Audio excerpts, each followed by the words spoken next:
I'm Jon Pong, chef de cuisine of Drake 150. Here's what you need to know about oysters. First thing, selecting the right oysters.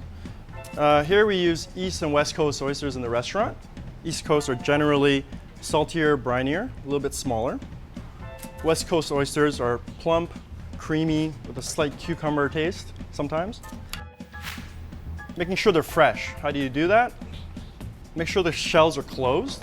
If they're slightly open, give it a tap, and they should close on their own. If they stay open, throw them out. Another good insider tip, check the weight in your hands. Shove a nice heft to it so you know it's juicy, plump, full of liquor. You don't have to be intimidated by serving oysters. They're a great appetizer, they're stunning, and it's super simple to make.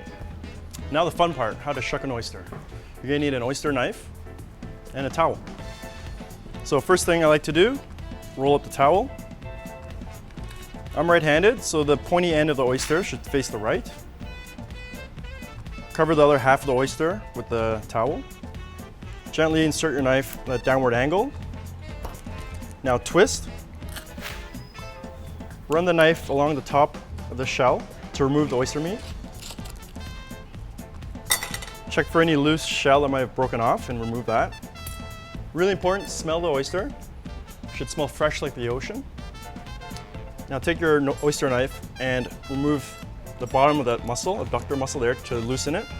So now it can slide into your mouth easily. When serving oysters at a party, I think more is better. Now I could easily eat half a dozen, so let's go big. How to serve them. Crushed ice is great, keeps your oysters cold, keeps the oysters level so they don't lose their juices. Place them on neatly. And then the condiments.